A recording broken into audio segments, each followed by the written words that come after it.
Theater 5 presents It's a Work of Art.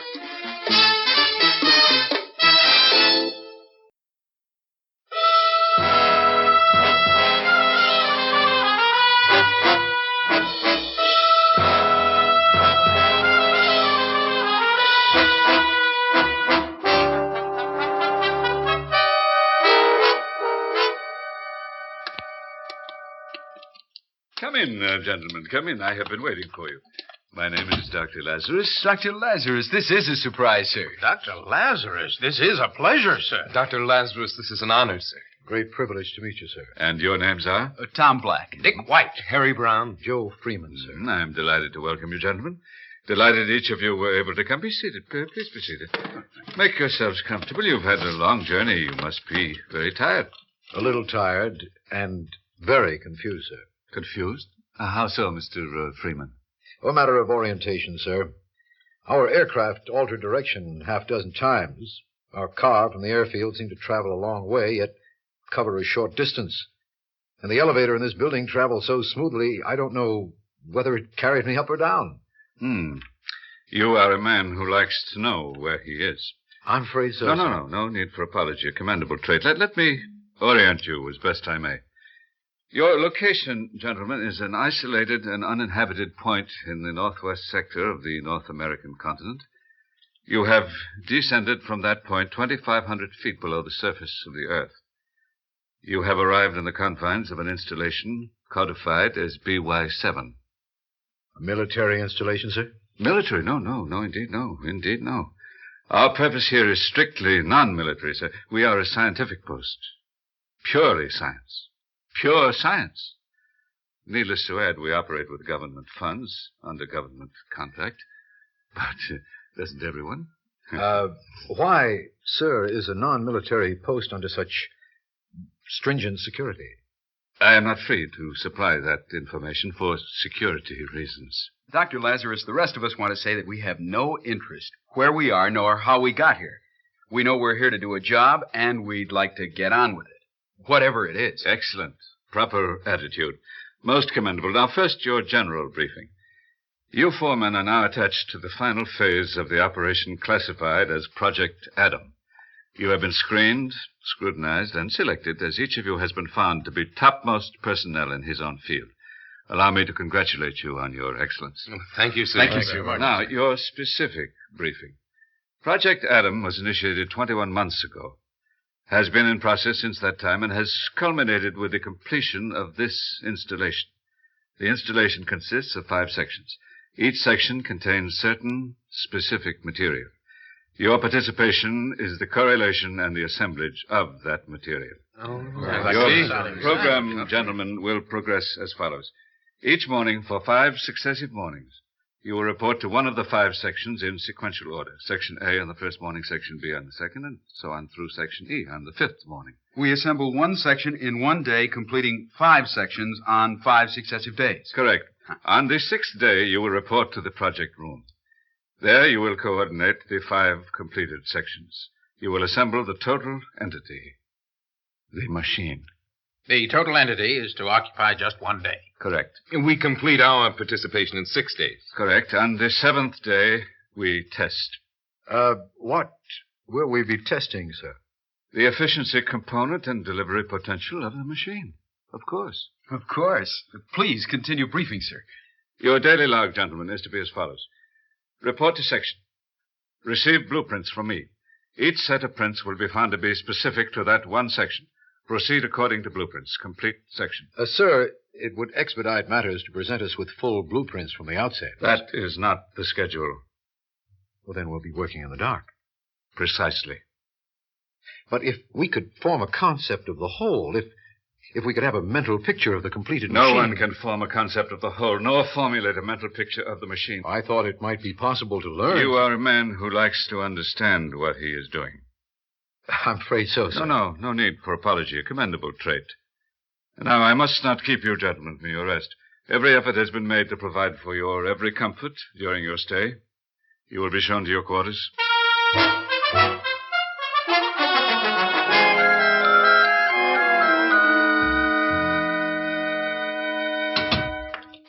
Good morning, gentlemen. Well, good morning, sir. And so, we begin.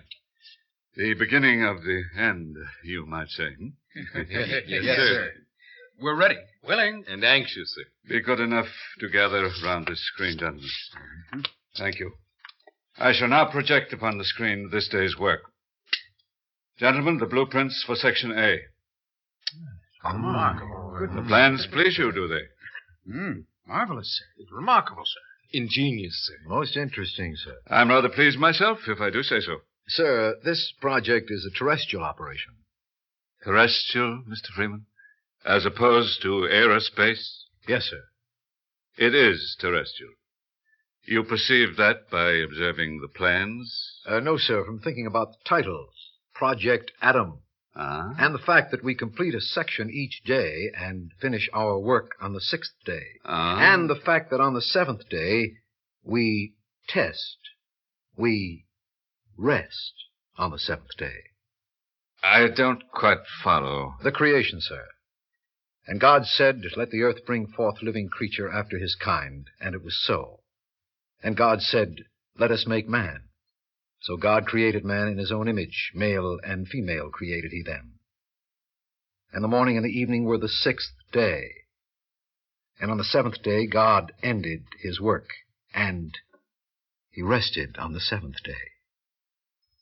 Yes, that's quite so. I never realized it never occurred to me. Creation, Adam. Yes, very good. That's very good indeed. Most amusing. I chose the word Adam as the first word that popped into my head, beginning with the letter A. First letter of the alphabet, you see, to represent this project as the first of its kind. Quite a coincidence, eh? Most amusing.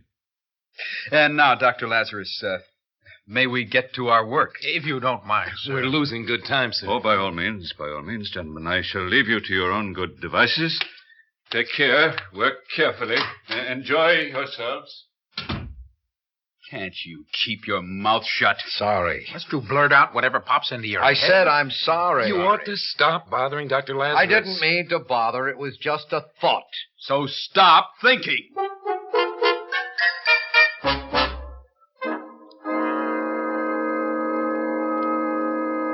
Section B, and there she stands. All wrapped up and ready for mailing. Finished. Can't be. Seems like we just started work. That's the truth. We must be ahead of schedule. Yep, 4 p.m. on the nose. Well, it sure doesn't seem I worked 8 hours. Think Dr. Lazarus would let us get into Section C right away today? I'm not tired. The way this stuff falls together, I could keep at it round the clock. I never worked from prints like these before. It isn't even work. Shall we ask Dr. Lazarus to let us work straight through? Better not. He's set the schedule. Better not throw him a curve. Huh? You're right. Man, just take a look at that. It's a beaut. Honey. I wonder what it's for. What? What? I wonder what we're building. What we're building?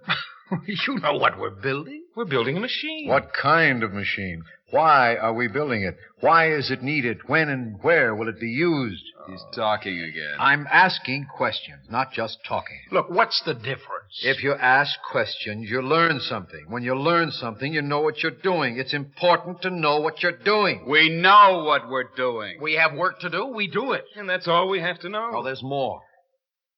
You have to know what you're working on. You have to know what you're building. We're through for the day. Now let's go. I wonder what's for dinner. I wonder what's on TV. You've got to ask why. Why? Why?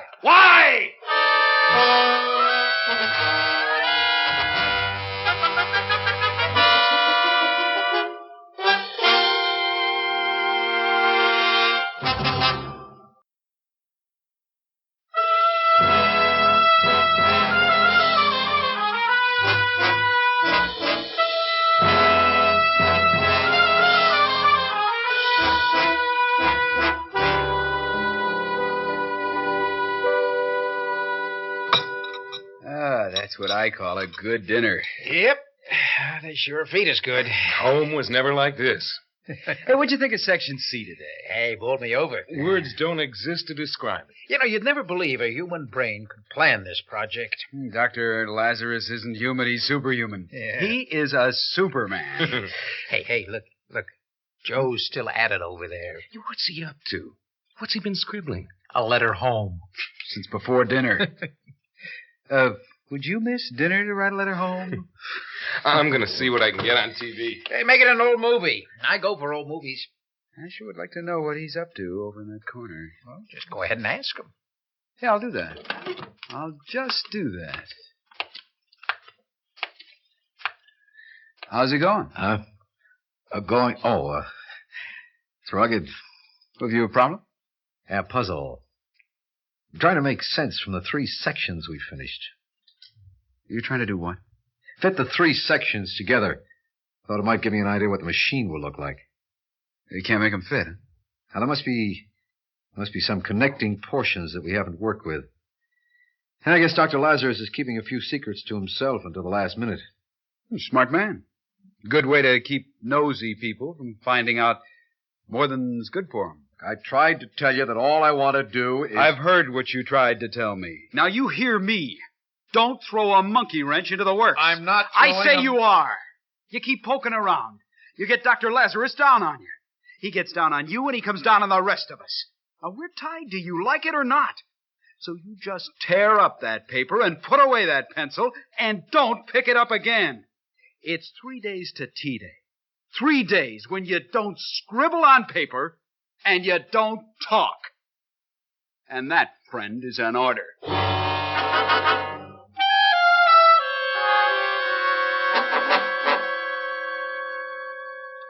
Get on with it over there. Get on. You're holding up the progress. What's the trouble? He's halted operations. I can't continue my area. I'm in sequence with him. I'll settle him. What's the matter? You need assistance over there? No, thanks. You've halted. Sub-area D, over here. Looks familiar to me. I've worked with something like it before. Oh, forget it. That's just the trouble. I have forgotten for the moment. Well, forget it permanently and commence operation. Give me a moment to think. First you talk too much, then you scribble too much, now you think too much. You are dislocating the schedule, friend.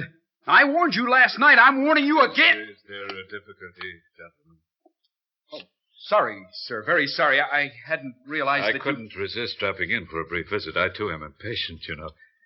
Well, gentlemen, I'm deeply grieved to find conflict among you. My fault, sir. Entirely my fault. I annoy the other men. Oh? Do you now? In what way? I annoy them by asking questions, sir. What is your question? Why is this machine being built? So that we may learn its capacity? Capacity to do what? To perform. Perform in what direction? What is its purpose? Mr. Freeman, yours is an inquiring mind. Mankind's most precious possession is the inquiring mind. But such a mind must be disciplined, must control its range and limit its scope. Without discipline, self-discipline, the questioning mind is worse than useless. It is destructive, sir. I fear, Mr. Freeman, that yours is the undisciplined, inquiring mind. In what way, sir? It asks improper questions, irrelevant questions. It seeks purpose. It asks why. Would you clarify, sir? We are concerned with science. We limit our range and scope to a scientific outlook. Science investigates phenomena. It does not seek purpose. Science seeks to discover the laws governing nature and the universe, and therefore the proper question, the relevant question is, how? How was the universe formed? How was our solar system formed? How does gravity operate? How did life originate on Earth? Always. How? Never, never. Why? Never, never. Why? Yes, sir, but this machine... When you ask for its purpose, you violate the cardinal rule of scientific procedure. That rule is never anticipate experimental results. Since I must not ask why, I will ask how. I will ask... How do we know we ought to build this machine? All right, that's enough. More than enough. He does not speak for us, sir. We know we must build the machine, Mr. Freeman, because we know we must carry knowledge forward. We must take the body of information gathered for us by previous investigators, and we must enlarge it. We have been led to a point. We must go beyond that point. We must learn what happens next. The machine will tell us.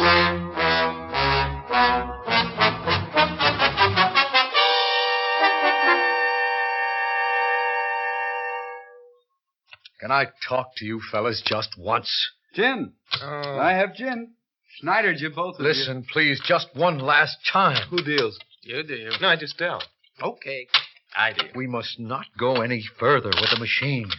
Tomorrow we assemble all 5 sections. We must refuse. We've gone too far. We've been drawn on and on. The plans are so perfect, the parts so beautifully synchronized. We've been hypnotized, like being drawn further and further along a garden path by the beauty of one flower bed after the other, and never giving thought to where the path leads or what may be waiting at its end. But we must think about that. We must ask why the machine is being built. It's right to ask why. I can't explain it. I can't give reasons, but I know it's right and necessary to ask why. We must refuse to put the machine together tomorrow. And that's Jim. Oh, no, not again. I quit. All right, come on, pay up.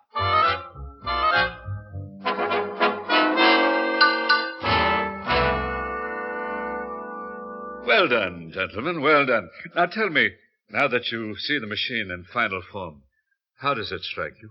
Oh, never been anything to match it. Never.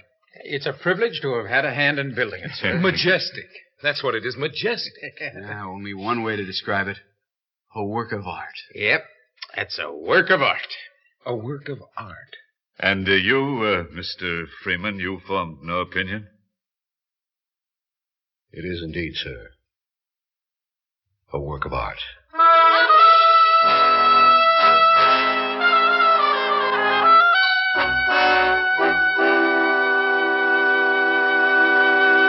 Well, gentlemen, the moment has arrived. That moment we may be forgiven for calling the moment of truth. Yes, sir. Yes, sir. Yes, sir. I have a request, sir. Oh, no, please, Mr. An Freeman. urgent request, sir. Very well, state your request. Do not test the machine. What do you mean? mean? At least postpone the test until you've re-examined your plans. Mr. Freeman, I have worked, reworked, and reworked my plans over a period of 10 years. Do you imagine they hold any mystery for me? You've drawn the plans, sir, but I'm sure you haven't read them. Read them for meaning. You ask me to anticipate the results of an experiment? I do. You ask me to violate the basic tenets of my profession? I do. I must. If you will read your plans for meaning, you will understand what I understood after we assembled the full machine yesterday. You will realize that if ever that machine is set into operation, Silence! It's all there to be seen. It's crystal clear to anyone willing to see. Silence! I can't be silent. How can I be silent when I know that once you close the switch... Silence him! Silence him! Will you pleasure? Get him! Don't finish him! Don't! I tell you, leave me! Keep him quiet! Once and forever!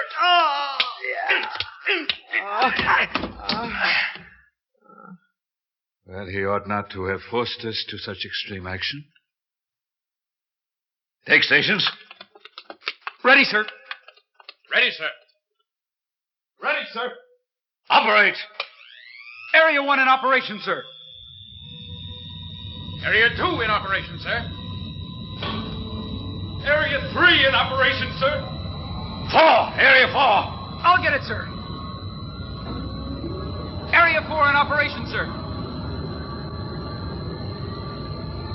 Reverse the reaction. It cannot be done. Deaccelerate the fission. It cannot be done. Break the chain reaction. It cannot be done.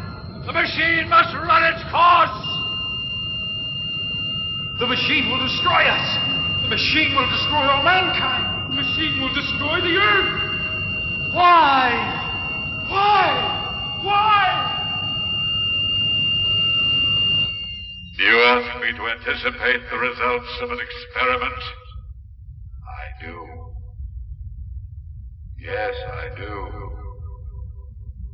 Yes, I do.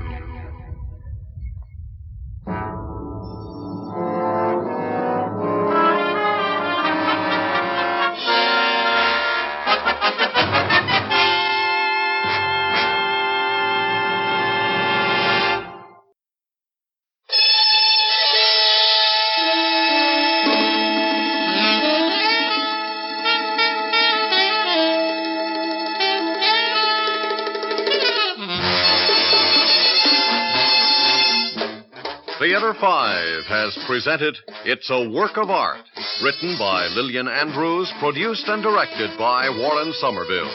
In the cast, Paul McGrath, George Petrie, Bill Mason, Hal Studer, and Donald Buka. Audio engineers Neil Pultz and Marty Folia. Sound technician Ed Blaney. Script editor Jack C. Wilson. Original music by Alexander Vlastotsenko. Orchestra under the direction of Glenn Osser. Executive producer for Theater 5, Lee Bowman. We invite your comments. Write to Theater 5, New York 23, New York. That's Theater 5, New York 23, New York. This is Fred Foy speaking.